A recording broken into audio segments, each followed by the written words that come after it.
ہم نے اس کے بہکاوے میں نہیں آنا، ہم نے سیدھے راستے پہ چلنا ہے. سیدھے راستے پہ چلنا ہے تو جزا کے طور پہ جنت ہے.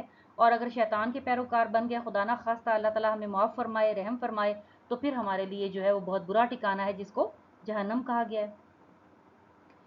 شاعر یہاں یہ سمجھانا چاہ رہا ہے کہ ان الہدا ہد اللہ ہے، ہدایت وہی ہے جو اللہ تعالیٰ دے. کہ ہم جہاں جبر کا شکار ہیں، جس چیزوں میں ہمارا کوئی اختیار نہیں ہے، وہ کام بھی اللہ تعالیٰ کے لیے آسان ہے، وہ بھی اللہ تعالیٰ کے اختیار میں ہی ہے، کیونکہ ان اللہ علی کل شیء قدیر. اور جن چیزوں پہ ہمارا اختیار ہے وہ بھی بظاہر ہے، وہ بھی اللہ تعالیٰ کے اختیار میں. ابھی میں نے پڑھا ان الہدا ہد اللہ ہے، ہدایت وہی ہے جو اللہ تعالیٰ دے.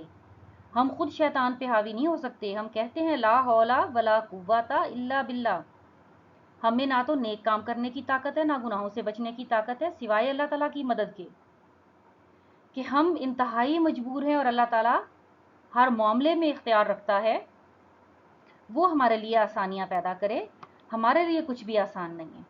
اور اگر ہم اس کو عشق مجازی کے حوالے سے دیکھتے ہیں، تب بھی شاعر یہی بتانا چاہ رہا ہے کہ محبوب جو ہے وہ چاہے تو اپنا دیدار کروا دے، چاہے تو وہ نظر التفات فرما دے، چاہے تو وہ شاعر جو ہے اس کو اچھا، یعنی عاشق کے روپ میں اس کو اچھا سمجھنے لگے، اور چاہے تو وہ ایک جھلک بھی نہ دکھائے، چاہے تو وہ اس کی وفاؤں کا ادراک ہی نہ کرے، چاہے تو اس پر رقیب کو فوقیت دے دے، یہ اس کے اختیار میں ہے. تو یہاں شاعر اپنے آپ کو بحیثیت عاشق جو ہے وہ بھی مجبور پاتا ہے. وہ سمجھتا ہے کہ اس کا کوئی اختیار نہیں ہے کسی چیز کے اوپر بھی. تیسرے شعر کی تشریح تو میں نے آپ کو پیچھے مکمل کروا دی ہے، تھوڑی سی وضاحت یہاں اور کرنی ہے. کچھ چیزیں جو میں طالبات کو سکھاتی ہوں وہ یہ ہوتی ہیں کہ جیسے آپ نے پہلا شعر جو ہے غزل کا، اس کی تشریح کی تو آپ لکھیں یہ مطلع ہے. پھر اگر آپ نے اس سے اگلے والے کی تشریح کی ہے تو آپ کہیں کہ یہ حسن مطلع ہے. اور اس کے بعد اگر آپ نے آخری شعر کی تشریح کی ہے اور اس میں تخلص استعمال ہوا ہے، آپ لکھیں کہ یہ مقطع ہے. اسی طرح شعروں کے درمیان میں اگر کچھ شعری اصطلاحات استعمال ہوئی ہیں آپ وہ لکھ دیتے ہیں تو پرچہ چیک کرنے والے کے اوپر اچھا اثر پڑتا ہے. اسے اندازہ ہوتا ہے کہ آپ نے صرف رٹا لگا کے یہ جو تشریح ہے لکھ نہیں دی، بلکہ آپ اس شعر کے مختلف پہلوؤں سے واقف ہیں. اب جیسے اسی شعر کو آپ لے لیں تو اس میں ہم دیکھتے ہیں کہ مجبوری اور مختاری، آسان اور مشکل، یہ متضاد الفاظ ہیں. اس کو صنعت تضاد کہا جاتا ہے. تو آپ شروع میں یہ لکھ سکتے ہیں اس شعر کے کہ شاعر نے بڑے ہی خوبصورت انداز میں صنعت تضاد استعمال کی ہے اور ایسے متضاد الفاظ استعمال کیے ہیں جن کی وجہ سے اس شعر میں حسن پیدا ہو گیا ہے، خوبصورتی پیدا ہو گئی ہے. اس کے علاوہ میر تقی میر جو ہیں ان کا ایک بہت معروف مشہور شعر ہے اس حوالے سے، یہ جبر و اختیار کا جو مسئلہ ہے، تقدیر کا جو مسئلہ ہے، اس حوالے سے وہ میں یہاں آپ کو سنا دیتی ہوں، چاہیں تو آپ یاد کر لیں. یہ تھوڑا سا پرانی اردو کا یا پرانی شاعری کا انداز ہے، لیکن بہرحال یاد آسانی سے ہو جاتا ہے. کہ ناحق ہم مجبوروں پر یہ تہمت ہے مختاری کی، چاہتے ہیں سو آپ کرے ہیں ہمیں ابس بدنام کیا. کہ اگر ہمیں یہ کہا جاتا ہے کہ انسان با اختیار بھی ہے تو یہ بالکل صحیح بات نہیں ہے، کیونکہ جب ہم یہ مان لیتے ہیں کہ اللہ تعالیٰ ہر چیز پہ قادر ہے، اللہ تعالیٰ کا حکم چلتا ہے، تو پھر ہم کہاں سے خود مختار رہ گئے. جو بھی فیصلے ہوتے ہیں وہ تقدیر کے ہوتے ہیں، وہ قدرت کی طرف سے ہوتے ہیں. تو یہ اس میں آپ چاہیں تو شامل کر سکتے ہیں. اب ہے ہمارے سامنے اس غزل کا چوتھا شعر. ہمیں ہنگامہ آرا تھے مگر ہم جب سے ڈوبے ہیں، کہیں طوفان نہیں اٹھتا کہیں ساحل نہیں ہوتا. ابھی میں نے آپ کو سمجھایا ہے کیا استعمال ہوا اس میں، صنعت تضاد، طوفان اور ساحل. مشکل لفظ کون سے ہیں اس میں؟ ہنگامہ آرا کہتے ہیں رونق کا سبب بننا، ہنگامے پیدا کرتے رہنا، مختلف قسم کے اچھل کود، کھیل تماشا، رونقیں، محفلیں سجانا اس کو کہتے ہیں. اور اس کے بعد ساحل کہتے ہیں کنارے کو. اس کا مفہوم کیا ہے؟ عشق کے سمندر میں ساری رونق ہماری وجہ سے تھی، مگر جب سے ہم ڈوبے ہیں نہ کہیں طوفان اٹھتا ہے اور نہ کسی کو ساحل ملتا ہے. اب اس کی تشریح کیا ہوگی؟ شاعر اپنی اہمیت جو ہے وہ جتا رہا ہے کہ جب ہم ہنگامے برپا کرتے تھے، جب ہم محفلیں سجاتے تھے، جب ہم رونقیں پیدا کرتے تھے، اس وقت تو بہت کچھ نظر آتا تھا. جب سے ہم ڈوب گئے ہیں جب سے ہمارے اندر جذبہ ختم ہو گیا ہے، جب سے ہمارے اندر حوصلہ نہیں رہا، ہمت کم ہو گئی ہے، تو ایسا لگتا ہے کہ کہیں بھی نہ تو طوفان اٹھ رہا ہے، کوئی ہنگامہ ہے، کوئی ہلچل ہے، کوئی رونق ہے، کوئی محفل ہے، کچھ بھی نہیں ہے، نہ طوفان ہے نہ ساحل ہے۔ یعنی شاعر جو ہے اس حوالے سے بھی کہہ رہا ہے کہ اس کا وجود جو ہے وہ بیکار نہیں تھا، جب تک وہ اپنی اہمیت جتاتا رہا، اپنے حوصلوں سے کام لیتا رہا، اپنی ہمت سے مختلف تبدیلیاں لاتا رہا، حالات کو بدلتا رہا، تب سب کچھ ہو رہا تھا۔ اور جب سے وہ خاموش ہو کے بیٹھ گیا ہے، گویا ایک جمود طاری ہو گیا ہے، اور اس کی کمی اب لوگوں کو محسوس ہوتی ہے، کیونکہ اب کہیں بھی یہ ہلا گلا، یہ محفلیں، یہ رونقیں، یہ تبدیلیاں نظر نہیں آتی۔ اچھا، شاعر اس حوالے سے بھی کہتا ہے کہ کوئی طغیانی نہیں ہے، جیسے طوفان آتا ہے تو بہت کچھ پلٹ کے رکھ دیتا ہے، تو جب تک ان لوگوں میں جذبات تھے تو یہ بہت سارے ایسے حالات جو پہلے موجود ہوتے تھے یہ ان کو بدل کے ان سے اچھے حالات کی طرف لے جاتے تھے، گویا طغیانی ایک طوفان برپا کر دیتے تھے، ایک بدلاؤ لے آتے تھے، لیکن اب ایسا نہیں ہے۔ اگر اس کو عشق کے حوالے سے دیکھا جائے تب بھی وہ صحیح نظر آتے ہیں کہ عشق کا دعویٰ کرنے والے تمام لوگوں میں سے وہ اپنے حوالے سے کہہ رہے ہیں کہ وہ ایک ایسے شخص تھے جو واقعی میں سچے عاشق کہلانے کے حقدار تھے، کیونکہ انہوں نے عشق کی راہ میں آنے والی تمام تر مشکلات کو خندہ پیشانی سے برداشت کیا تھا، بغیر گلا کیے، چپ رہ کے۔ یہ میں نے آپ کو پہلے دوسرے شعر میں گنوا بھی دی ہیں کہ کیا کیا مصیبتیں جو ہیں وہ عشق میں برداشت کی جاتی ہیں اور غزل میں ان مضامین کو سمویا جاتا ہے۔ تو وہ کہتے ہیں کہ میں نے یعنی جو شاعر ہیں انہوں نے کوئی حرف شکایت اپنی زبان پر وہ نہیں لے کے آئے، اور راہ عشق میں ہی اپنی جان نثار کر دی، یا پھر یہ کہہ لیں کہ اپنے تمام جذبات تمام کر دیے، اور ان کے بعد اب کوئی بھی ایسا شخص نہیں بچا جو اتنے زیادہ عشق کا یا اتنے خندہ پیشانی کے ساتھ جفاؤں کو برداشت کرنے کا دعویٰ کر سکے۔ غالب کا ایک شعر ہے یہاں پہ کہ شمع بجھتی ہے تو اس میں سے دھواں اٹھتا ہے، شعلہ عشق سیاہ پوش ہوا میرے بعد، آتا ہے بے کسی عشق پہ رونا غالب، کس کے گھر جائے گا سیلاب بلا میرے بعد۔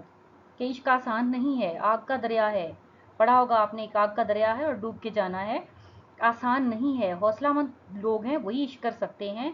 وہ کہتے ہیں کہ جب ہم نہیں رہے تو اب دیکھیں کون اس کو نبھا سکتا ہے۔ یعنی وہ اپنا احساس دلا رہے ہیں، اپنی اہمیت جتا رہے ہیں کہ تمام چہل پہل ان کی وجہ سے تھی، اگر دنیا کے حوالے سے دیکھا جائے، اور اگر دنیائے عشق کو دیکھا جائے تب بھی ان کی وجہ سے جو عشق کی تمام صعوبتیں برداشت کرنے کی ایک اچھی روایت تھی وہ انہوں نے ڈالی ہوئی تھی، اور جب یہ راستے سے ہٹ گئے ہیں تو اب جو ہے وہ کوئی لطف نہیں رہا محبت کرنے میں یا اس کی جفائیں اٹھانے میں۔ ایک اور شعر ہے وہ بھی میں آپ کو بتا دیتی ہوں یاد کرنا چاہیں تو، کہ صبح الٹ دیے گئے، دیے بجھا دیے گئے، جو لوگ روح بزم تھے وہی اٹھا دیے گئے، یہ پوچھئے زمانے سے کہ اس کے پاس کیا رہا، ہم ہی تو ایک خزانہ تھے، ہم ہی لٹا دیے گئے۔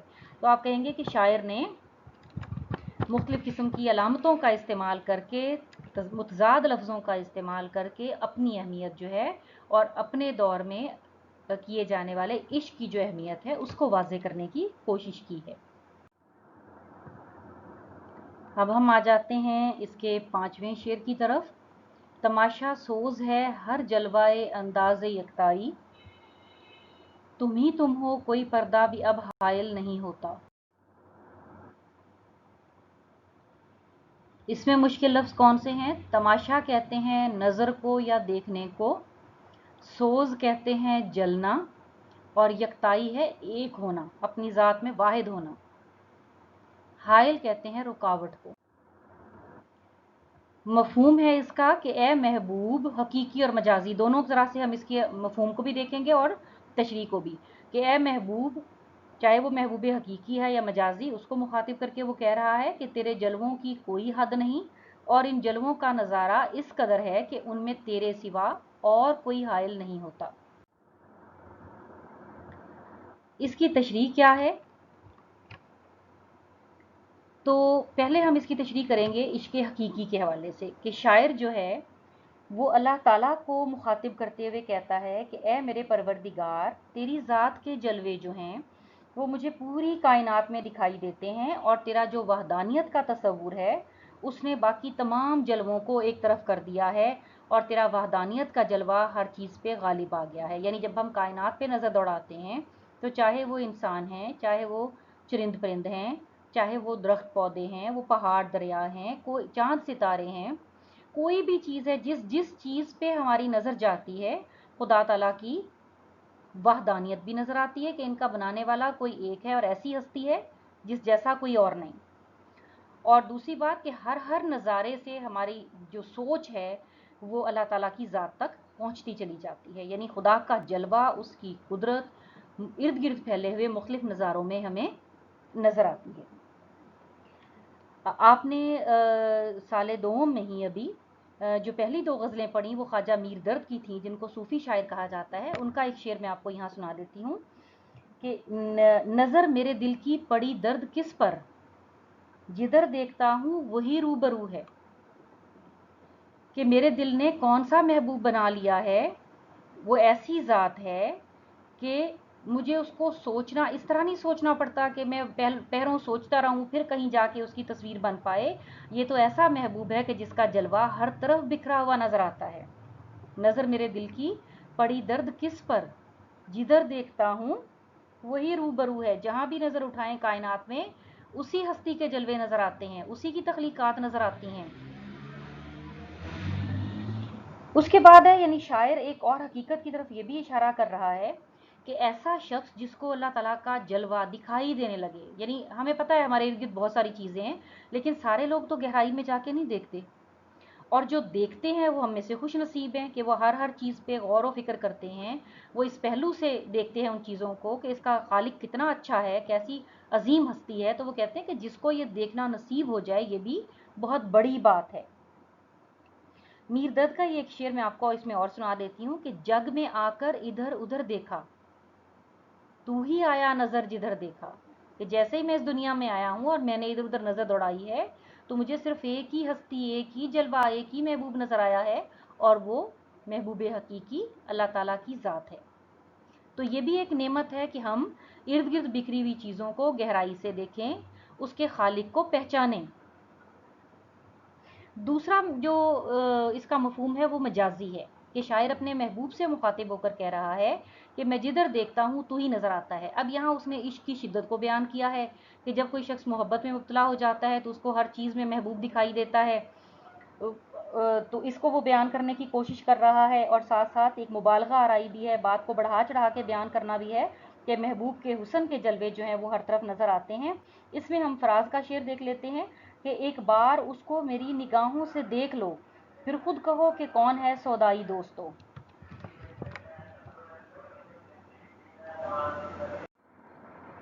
اب یہ ہے آپ کے سامنے چھٹا شعر، رہا ایک ایک قدم پر پاسے آداب طلب، ورنہ وہاں ہم تھے جہاں پانا تیرا مشکل نہیں ہوتا۔ اور مشکل الفاظ ہیں اس کے، پاس کہتے ہیں لحاظ کو، اور آداب طلب کہتے ہیں محبت کے آداب کو۔ اس شعر کا مفہوم ہے، اے محبوب مجھے طلب کے آداب کا خیال رکھنا پڑا، ورنہ جس مقام پر میں تھا تجھے حاصل کر سکتا تھا۔ اس کی تشریح میں ہم دیکھتے ہیں کہ شاعر اصل میں محبت کے آداب سکھا رہا ہے۔ آپ نے بھی سنا ہوگا یہ کہ ادب پہلا کرینہ ہے محبت کے کرینوں میں۔ جب تک آپ وقار کے ساتھ، عزت کے ساتھ محبت نہیں کرتے تو اس کا کوئی فائدہ نہیں ہے، بجائے اس کے کہ خود بھی ذلیل اور پریشان ہوں، محبوب کو بھی رسوا کر دیں اور پھر محبت جتائیں، تو وہ کبھی بھی آپ کی محبت کو قبول نہیں کرے گا، اس کو محبت نہیں مانے گا، کیونکہ وہ تو ظاہری جو اثرات ہیں وہ دیکھے گا کہ وہ لوگوں کے سامنے کیسے رسوا ہو کے رہ گیا ہے۔ تو اب شاعر اس شعر میں ہمیں یہی چیز سمجھا رہا ہے کہ ہر قدم پہ جہاں میں تیری طلب میں تھا، تجھے پانا چاہتا تھا، لیکن کیا چیز میرے آڑے آ جاتی تھی؟ محبت کا تقاضا، اس کا ادب، ورنہ تجھے پانا مشکل نہیں تھا۔ ایک صحیح جو عاشق ہے وہ محبت کے آداب کو کبھی بھی فراموش نہیں کرتا، وہ پریشانیاں تو برداشت کرے گا لیکن کبھی بھی ایسے حالات پیدا نہیں ہونے دیتا کہ جس سے محبوب پہ آنچ آئے۔